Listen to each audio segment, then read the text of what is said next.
Hello, everyone. Welcome back to the Visibility Factor podcast. This is Sue Barber, your host. I am thrilled today to bring you my guest, who is a global leader, a speaker, and now an author. And she has written an amazing book, and you're going to get to hear all about it. Welcome to the show, Miki Feldman Simon. Thank you, Susan. It's such a pleasure to be here. Well, I'm thrilled to have this conversation because I know we chatted a little bit a couple months ago, and what you're doing is really amazing. So before we get into all the fun stuff, share with everybody a little bit about your background in leadership and what you've done. Would be delighted to. So I am an ex-executive who's had an interesting career of not just going in the one path. I started my career in HR, spent many years doing that, then held a leadership role in business development and operations. Then I led a marketing department. Then I went back to leading HR companies. And through my leadership roles, companies had multiple successful exits. That means being acquired. And in the last decade or so, I have become an executive coach. And that is the main work I do today, as well as speaking. And I am now, as you said, an author. My book just came out, so I'm getting used to introducing myself as an author as well. And that is actually exciting. And the book, we'll talk about it later, but it really is a combination of my years in leadership and as an executive coach, telling my story and client stories.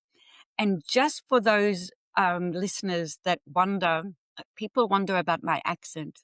And I've found that some people, if I don't tell them what it is, they're not going to listen to what we're actually talking about. They'll just try and work out what is this unique accent. So I am a combination. I am Israeli, Australian, and I've lived here in the Boston area for 28 years. I know you do not hear that in my accent. You hear mostly the Australian, where I grew up and spent different parts of my life. But the Australians are people who really have fine ears. They know it's not quite a fully Australian accent. So I've lived and worked in all those three places in different parts of my life.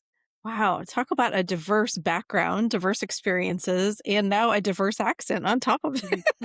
Well, I think it was the diverse accent first and then the experiences. Yes, true. So I'd love to ask you, I think it helps people who are on their own leadership journey. How were those transitions for you? Because I know you had exits, selling companies happened for you. There were different roles and different experiences. How were those transitions for you to go through when it's something very different than what you've done before? Great question. I think at each one of those transition points, I tried to sit back and to think, first of all, about my strengths. And we have these transferable skills that we can take with us and bring into the different roles that we're doing. Part of my strengths is also I love to learn. I'm curious and I love to learn about new things. I also, at each point in my life, tried to think back of what I enjoyed and didn't enjoy about the different roles where I was. And when we moved to the US, I actually had to take a career break because I didn't have the visa to work here. I didn't know that. That was actually a hard transition where it was just motherhood for a while. I had my second child and it all turned out for the best, but it was hard because it was like the peak of my career. So that was a transition as well. And then I went back and I worked in HR because that was my background. I was coming from another culture. I went to work for a company that was in the telephony field, and I was the head of HR and part of the management team. And I would feel when we were in the management conversations that I would always say they were talking about switches and I would switch off. I had no interest in switches. And I realized that I also felt that my contribution was only so much. I studied psychology and education, and then I have a master's in organizational behavior. But the next company that I went to work for, where I was head of operations and business development, was in the field of education and learning disabilities. My background in psychology and education, when we were sitting in management meetings, I could contribute at all different levels. I was passionate about the field, about what we were doing. And that made that transition a lot easier because I was bringing other skills, and there was the field that was very interesting because often, in marketing, you could do marketing in all different fields, right? And the verticals of the organizations, etc.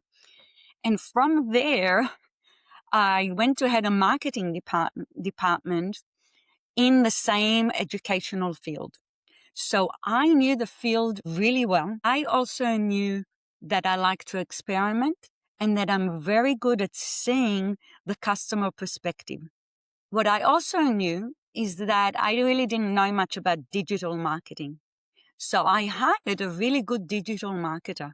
So it goes back to really sitting through and understanding what are your skills, what are your strengths, also what are your weaknesses, and how you don't need to know everything. How can you build a team around you that will enable you to do well? You and of course the department, the company, and everything else.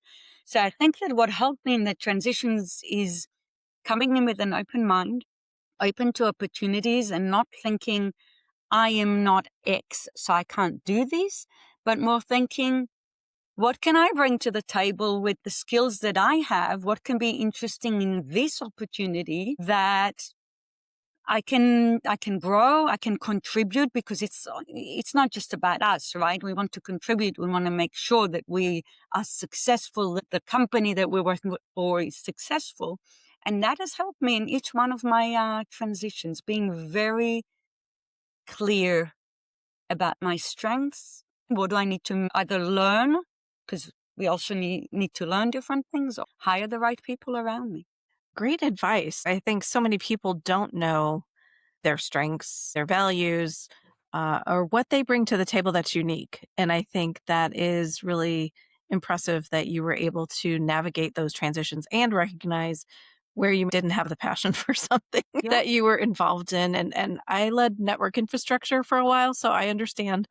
I didn't understand all the technology at the nth degree of detail, but I understood it enough to be able to talk about it to leadership. So that was all I needed to do. And then I had my team come in and talk about the rest. right. So I totally agree with you. Yeah. So, by the way, the part of my book is about this, because it really is in the C. Of course, stands for an acronym, but the C is about clarifying. And part of me sort of bringing all this together was my journey and clarifying. You just mentioned your values, right? So Hmm. what is really important to me, your priorities at different times. When I took on that job in telephony, my priority was to get back into the workforce after a break, and not necessarily the most interesting. And you know what? I think that even if you asked me, I didn't know at the time how important that was for me, right? So learning from it. And that is all the things like in the C of core, so that you can show up with that intentionality and with that clarity in whatever it is that you're doing in your leadership, in how you live.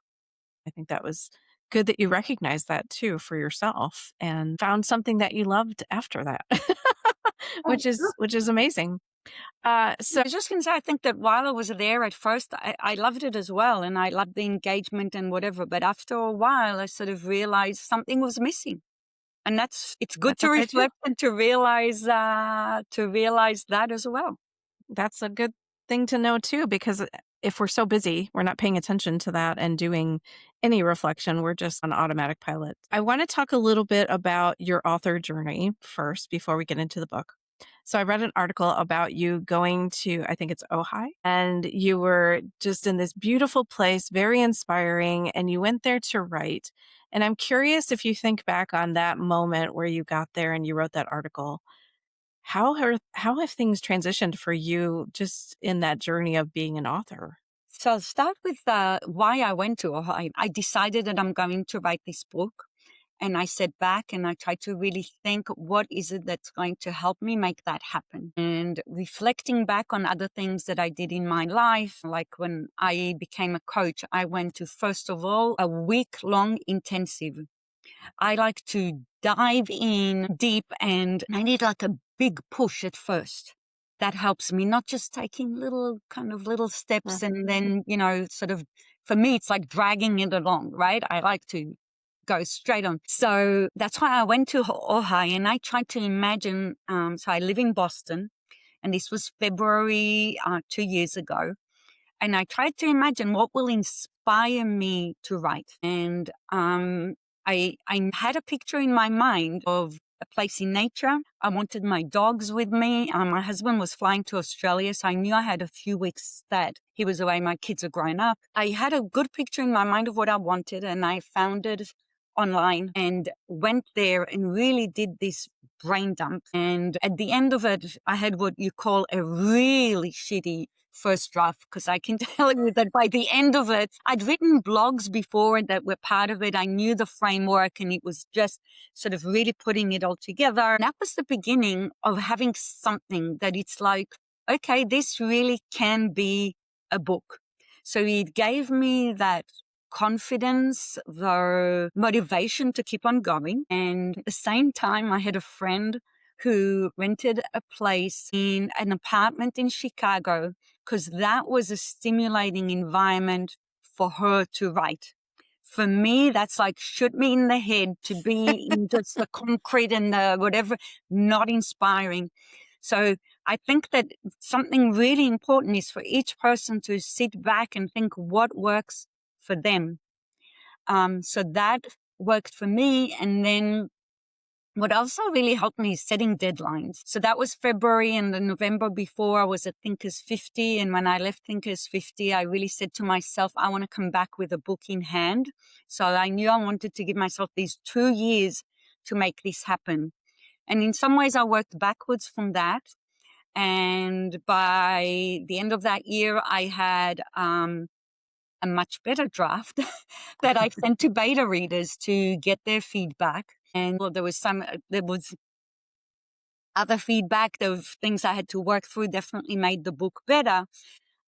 Again, I'm like, okay, there's really something there. And by the way, this process of becoming an author, I remember at that point, it was like, maybe I'm becoming an author. And then when the first copy of the book arrived, and it was a physical result of this process, and you know what this is like, I was even more, I think I'm an author. And I think that when it went live on Amazon, it was on pre-order, I think end of October last year, I went to my husband and I said, I'm an author. And it was just like, and by the way, I never imagined myself writing a book. It wasn't like on my bucket list, but when I figured out the framework, the message of the book, it sort of took a life of its own, where I felt that it could have such positive impact on people that it's like, I got to make this happen. Mhm. So, which was a very interesting process on its own as well. I can tell now I'm owning it. I'm proud. I've had amazing feedback from people, and it feels good. I I feel love like that. an accomplishment, right? Yeah, I mean, it's a huge accomplishment because so many people start to write and then don't complete. It isn't easy. And I know that everybody listening to this show has heard from a lot of authors, and there are so many who have done such great things. And there's so many who have good ideas, but just can't seem to continue. So kudos to you for setting that big goal and making it happen. And I remember when I opened my first box of books, it was emotional. This, Oh, all yeah, of this work that has gone into it that you can't even imagine it coming to that finish line, and then when it does, it's such a great feeling. completely, Yeah. completely. Yeah. It's like, it's a bit of a baby, it's like I Yes. have Yeah. kids, it's not quite the same, and those babies stay with you in different ways throughout your Yes. life, but it is, you work on it for years, and here it's come to life. So it Yeah. definitely is emotional. Yeah, we call them book birthdays because we've birthed this little baby out into the world, right? Yes, And what's yes. interesting for me having two now is like trying not to give one more attention than the other. It's really interesting, right? But during launch, you have to focus on the new baby. So let's jump into the book. I want to like be very formal with the title and everything because we've kind of danced a little bit around what is in the book, but we're going to get into more of a deep dive here. So her Thank book is you. called Core Leadership, a 4-step framework to lead yourself, grow your influence, and amplify your impact. And I love that because it really does help people think about like their leadership journey and where they may have or want a bigger impact than they're having today. Why was it really important to write this book now? So I think for me in 2022, I got accepted into Marshall Goldsmith's Forefront program that's powered by the 100 coaches. And Marshall kept on asking me, Miki, what is unique about your work? And that was sort of a question that was going through my mind, my work as a coach. And I also became part of Dory Clark's Recognized Expert group. Mhm. And there, she kept on asking us, what is your breakthrough idea? And I was just, it's in some ways, it's the same question, but, different perspective on it. I remember I was really like, it was just hassling me. Like, what is it? What is it? And I knew that there was different sort of ideas, frameworks that I used with my clients. But what is it that I did that was different? And I went for a run one day and it just came together and it was like, okay, it is a framework. It is a process. The whole idea of it is self-leadership. Okay. And Mhm. and when you're asking about my executive background and experience, it's things that I've seen throughout my career and how people get in their own way, how people operate in autopilot instead of being intentional.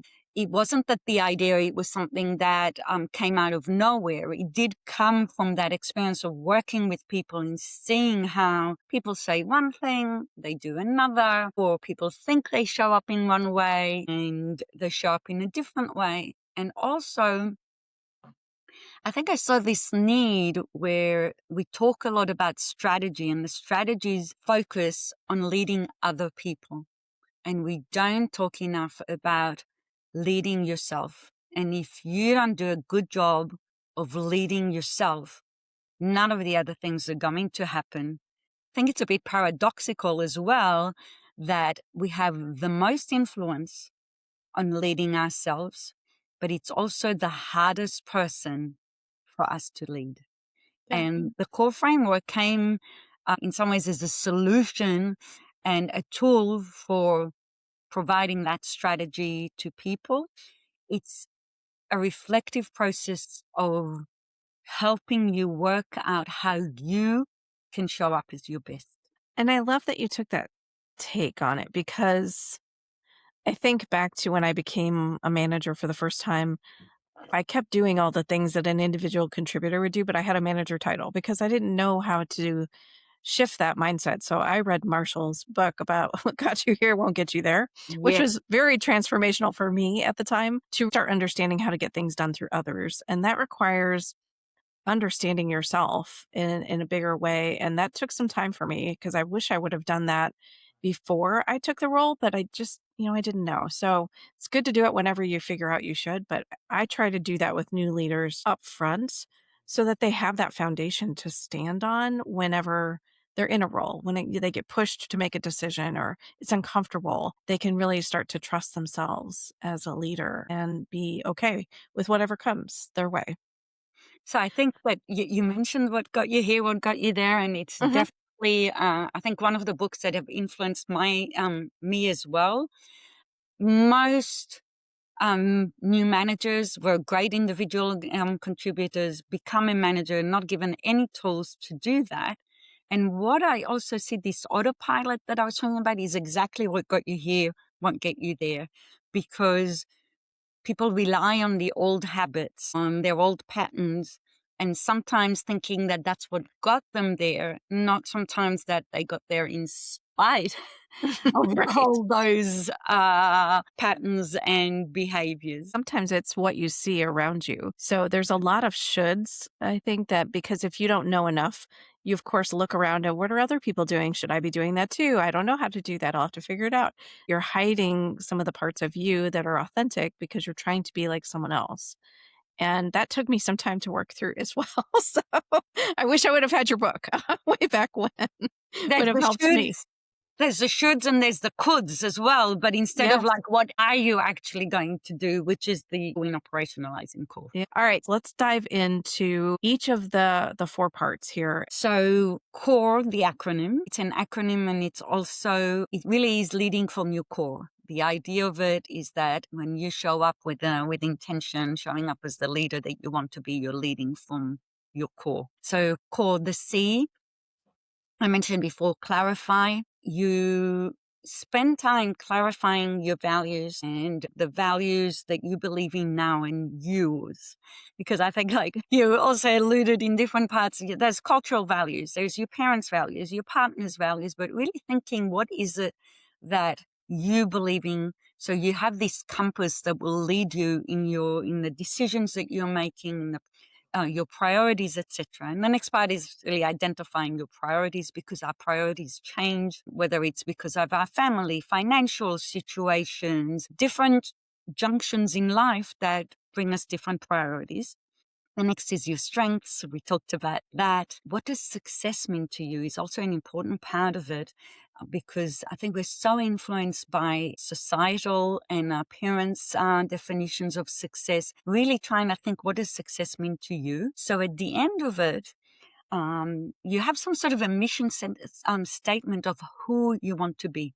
We talk a lot about what you want to do, career choices, etc., but more like, how do you want to show up? How do you want to live? How do you want to lead? And when you have this definition, that gives you purpose as well. And we have the younger generation that talks a lot about what's your purpose in life. And it seems like in some ways like ambiguous and how do you get there? But when you have your values, your priorities, and you know what's important to you, that gives you that purpose as well.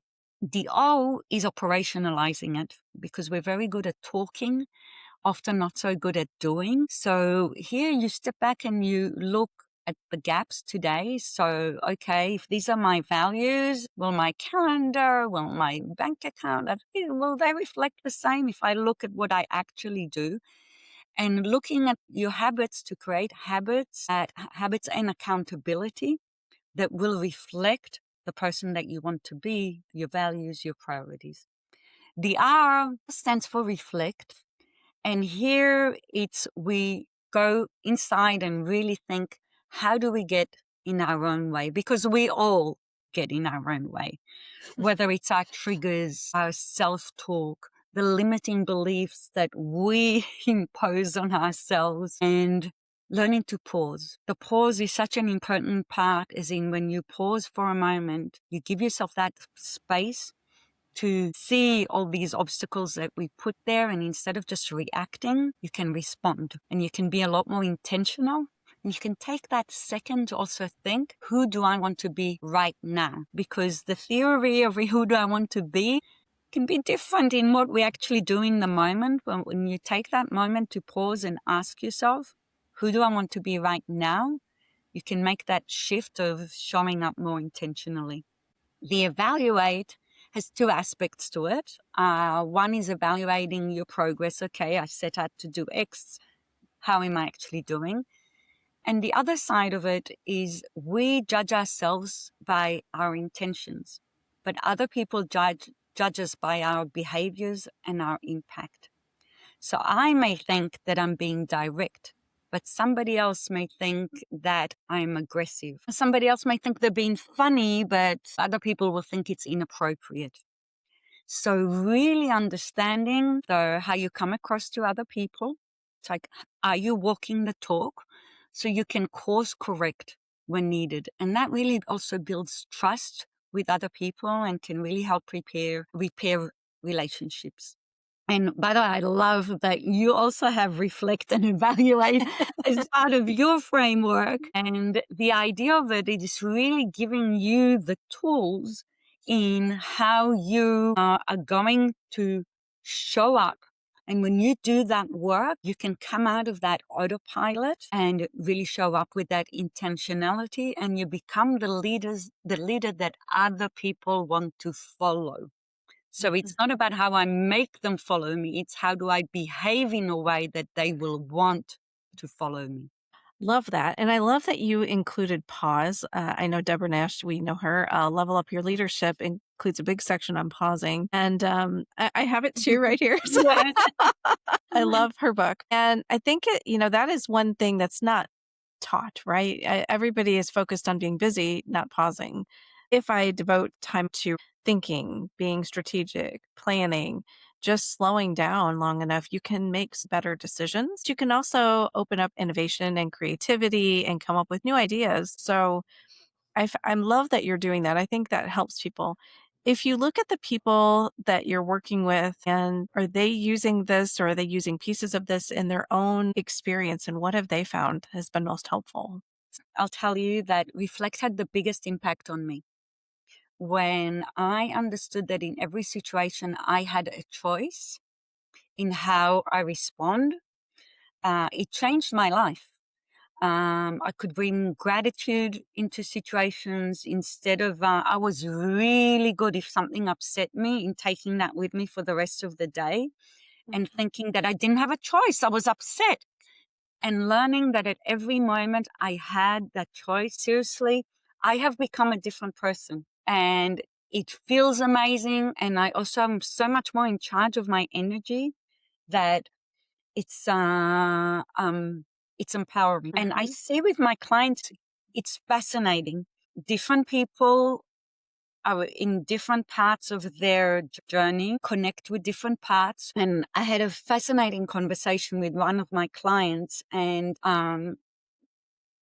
I often I do 360 interviews with the people around the executive that I'm coaching. And while I do that, I do the C work of clarifying the values, the priorities with the client. And the client, when they were talking about their values, the word courageous came up again and again. None of the people that I interviewed described them in that way. And I said to him, where what happened? What's going on with the courageous? And he sat back and he said to me, Miki, that's what I feel like I've lost.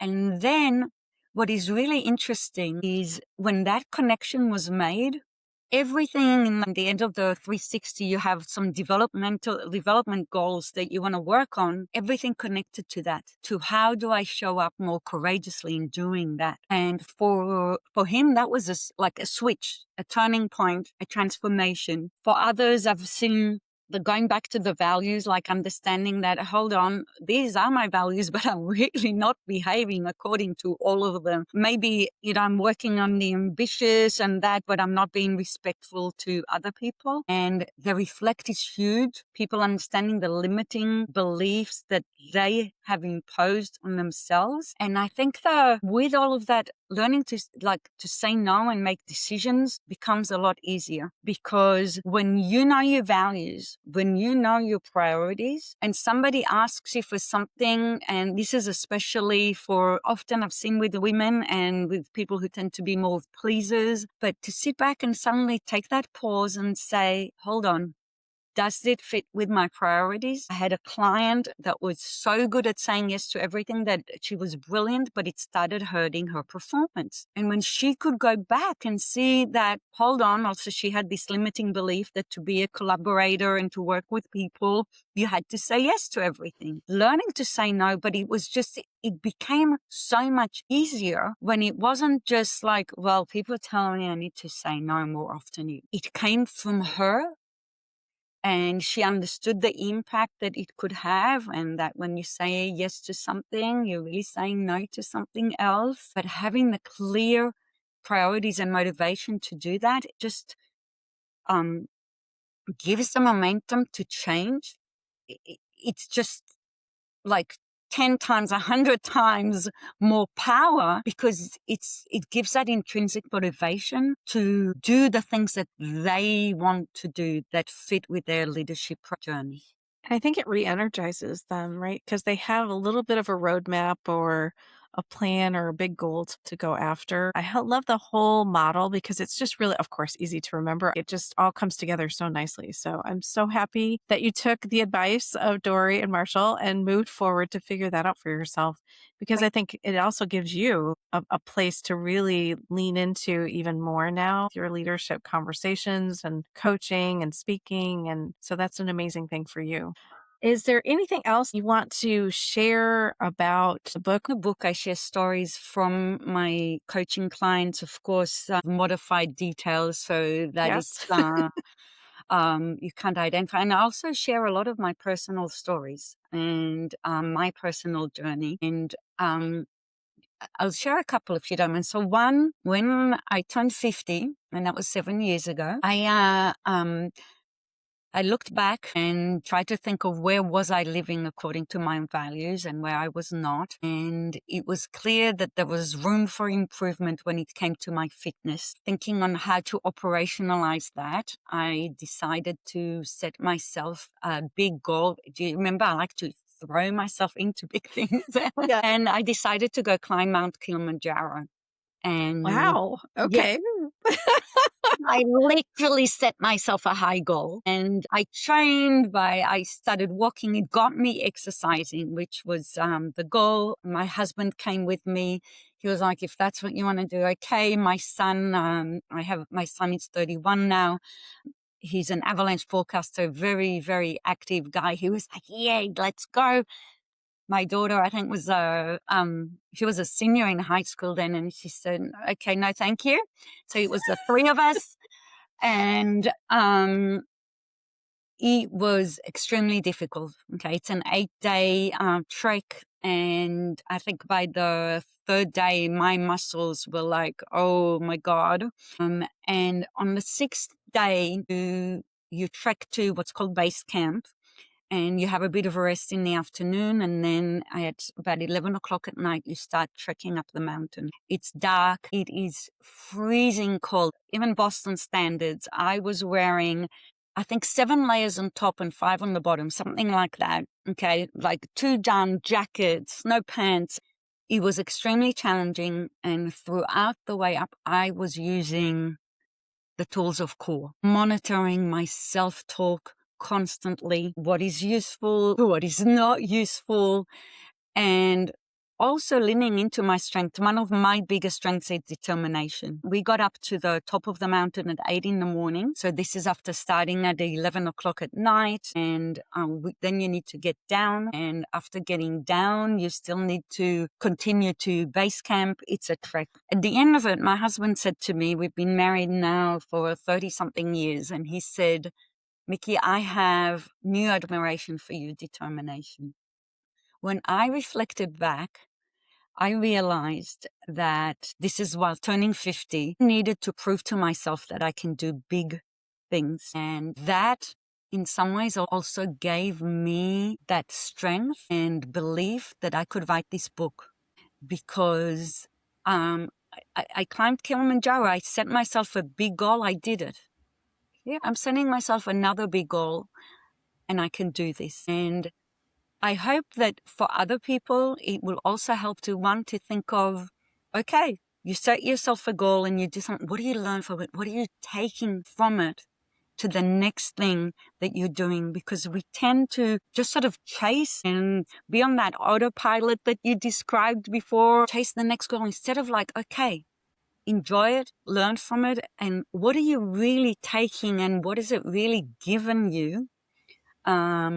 That empowers you in whatever it is that you do next in life. And I'll give you another quick example of Paul. That's what I called him in the book. A successful executive who was exceeding expectations in meeting results every time, but his team was leaving. People didn't like to work for him. Why? He was never listening. He was never present. He would shut ideas down. And when we sat down and we did first of all, the values work, and he wrote down his values, he was very proud of, he was very ambitious and he liked respectfulness and collaboration and all those things. And then when we looked at the feedback, he sat back and we looked at what would be operationalizing each one of those values. And suddenly it was like, I'm living by one of my values. I'm not living by these other values. And this is the impact that we're seeing. What would it look like? How do you try? And the transformation takes time. And I think it's just really important for us to understand we need to try and make small changes, work on different things. We can't change everything at once. It's atomic habits like the 1%, right? Right. 1% and 1%, they really add up. And it's a process. But when you stick with it and you put in the work, you can create the change and you can become the person that you want to be. I think I'll say one last thing here, Susan, that what was really important to me and what I really encourage people is to pause, zoom out, first of all, for the clarify so that you become the person that you want to be. Because when we don't put in that work, we become somebody. We get pulled by other people's priorities and things. And then sometimes there's that moment of real regret that we've maybe succeeded. Was it under our terms? Was that what we really wanted? I love that you're talking about stories like this because everybody has the opportunity to make choices for themselves. And if you take nothing else from this, I hope that you hear in what she has just shared, make choices that really serve you, that make you happy, that bring you what you want in your career. Because you can start that today.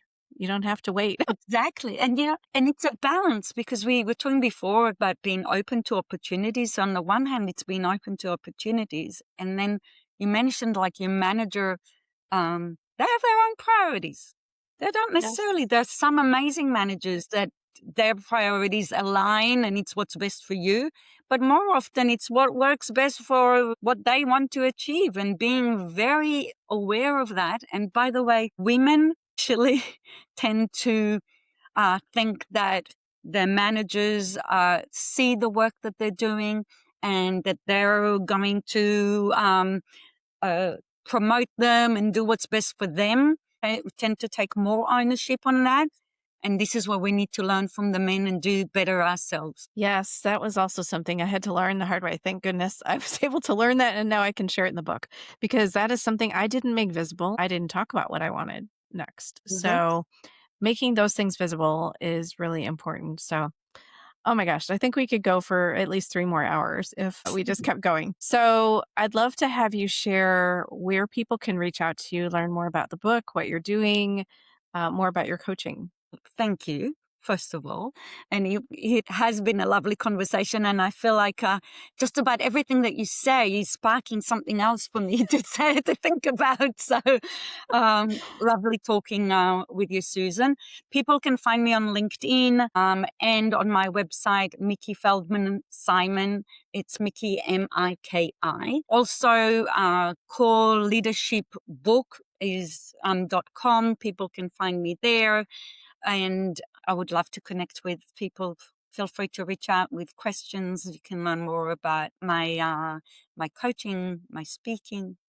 Thank Oh, you. yeah, we can't leave out the speaking part. That's a big Right. piece too, right? Oh, I love it. Okay, so we're going to dive into the last 4 questions that I ask every guest. And I'm really excited to hear your answers. And I might have a follow up question in one of those. So, Ooh. uh, what do you feel visibility is for you? And why did you answer that way? So you'll hear it in my answer. So visibility, I see it as showing up with intention as the person you want to be and consistently. That clarifies the intention. The consistently is both like thinking of the habits and putting in that work in who do I want to be right now? Because it's not easy, but that's how we show up is how people are going to see us. Yeah. So putting in the work to show up as who you want to be consistently. And what are you doing to be visible? I think the book has been part of it, but it's definitely put going through the core framework myself. So whether it's clarifying what is it that I stand for and rethinking success, by the way, at some point where it's points for me, success was more maybe about financial impact. And as the idea and the book and the coaching came, it really was about more making positive impact on other people. The consistent action, by the way, for being visible, it started also with writing a blog and then writing a weekly blog consistently. And I have to say, last year was the first year that I did that. So before, there were points where it's like, that's what I wanted, and it didn't happen one week. And then it was easy to say, well, I'll see it won't happen another week. But doing that work consistently and again, pausing and thinking how I want to show up and how I do it in a way that also lands well for other people. And that's the evaluate as well, getting feedback from people to grow and to learn from and Yeah. continue showing up as that person. Love it. Well, you're absolutely living the core framework for sure. What is some leadership or career advice you've received along the way that was most helpful for you? I mentioned this before, but definitely that I always have a choice. It seriously changed my relationships at home, my relationships at work. It made me so much of a happier person because can I tell you a little story? Sure. So last week, the day that my book launched, I spilled coffee on my computer. Exactly. Oh no. I stayed calm. I was grateful that it happened after I sent out all the emails that needed to go up to the launch team. I was grateful that it didn't happen the next day where I had my virtual launch. My computer was dripping coffee. I went to the Apple shop. I was grateful that it's close. And I was kind to the people there, even the ones that were not helpful. I spent a few good hours there. And I saw in myself, I saw the change. And after seriously years of work, Susan, on seeing what to be grateful for, and I was looking at myself and I was like, wow, this was coming to me automatically. It wasn't like at first it was a pause. Okay, Miki, what can you be grateful for now? Okay, who do you want to be right now? But where it was just like seeing that change, that has been the impact of that leadership tip and putting in the work of years. And it's still, because there can be a trigger that sometimes that I still need to pause and take that deep breath and ask myself, who do I want to be right now? I can choose who that will be and how I will show up. Yes. I have been through that exact experience myself, and it is really interesting to reflect and watch yourself go through these moments where in the past you might have had a whole different reaction for yourself or for others. And I prefer the neutral place of being calm and composed for the most part, as much as I can, right? Okay, last question. What is a book you would recommend to the audience? So I recently reread Adam Grant's book, Think Again. And I mentioned it in the book, but uh, I think it's just so incredibly timely because our society at the moment is so divided.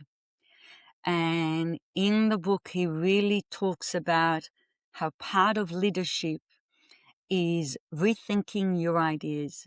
And I think that so many people today form opinions based a lot of maybe a TikTok and lots of lack of knowledge and stick with them, sometimes for no reason at all, and not being open to having a real discussion with other people where you're curious and listening and open to learn and opening to change your mind. I love Adam Grant's work in general, but I think that that book is just so timely.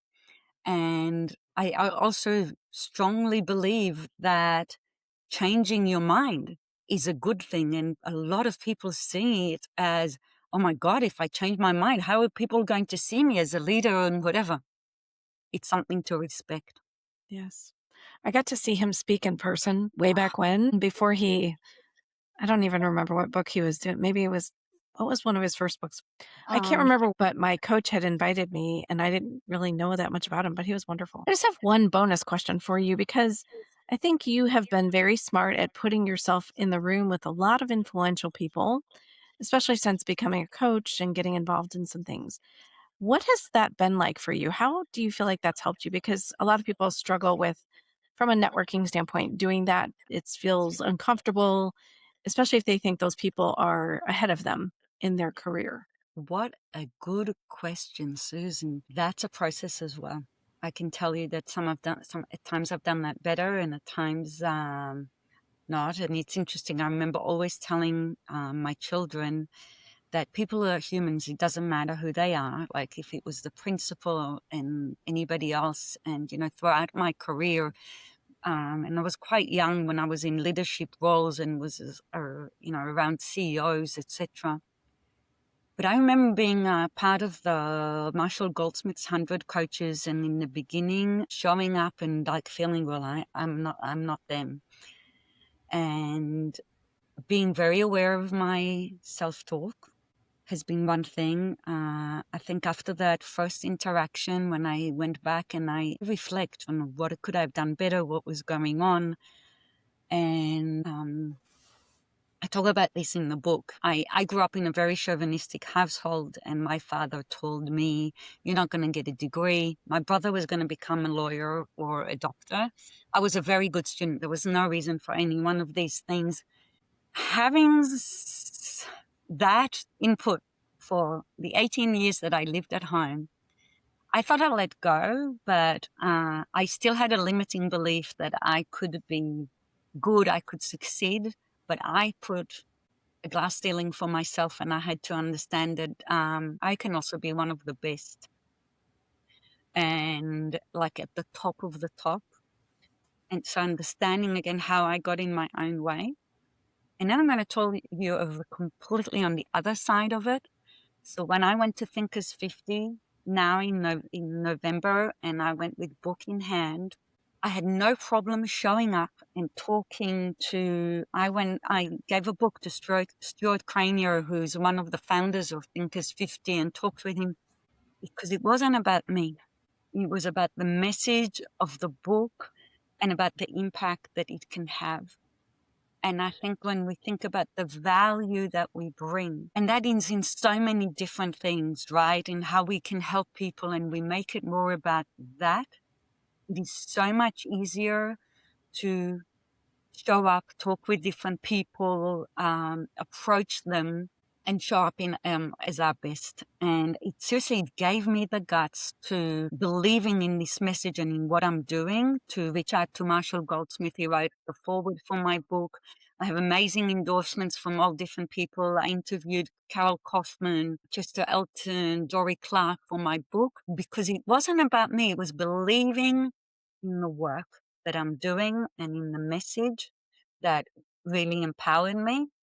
And when I talked about the clarifying of my values, of my strengths, when you have all of that and you know what you're bringing to the table to different interactions, that gives you a lot of strength as well. And I'll add one more thing, stop with the comparison. Because when we compare, and we're comparing, and especially today, you're comparing often to the Instagram version, and there's so much going on. Let go of that. When you have that internal strength of what you believe in, what you bring, what you can do, you can show up as your best. And it's work. It's work of reminding yourself of those things before you go, before you interact, so that you can show up as your best. Wow. Well, I'm so glad I asked that because I feel like that was exactly what I think people need to hear. There's just a lot of internal self talk that isn't helping them grow and develop in the best way and keeps them small because of old situations they may have encountered when they were younger. So, love that you shared that. Thank you for that. Thank you for being here. Thanks for writing the book. I'm excited to share it with clients of my own. And I think it's really going to change how people look at themselves because it's not something that they inherently think about is their own self leadership. So thank you for being here. Thank you, Susan, so much. What a wonderful conversation. And Yay. thank you for the opportunity to be here. Of course. All right, everybody. Thanks so much for joining today on the Visibility Factor podcast, and we'll catch you on the next one.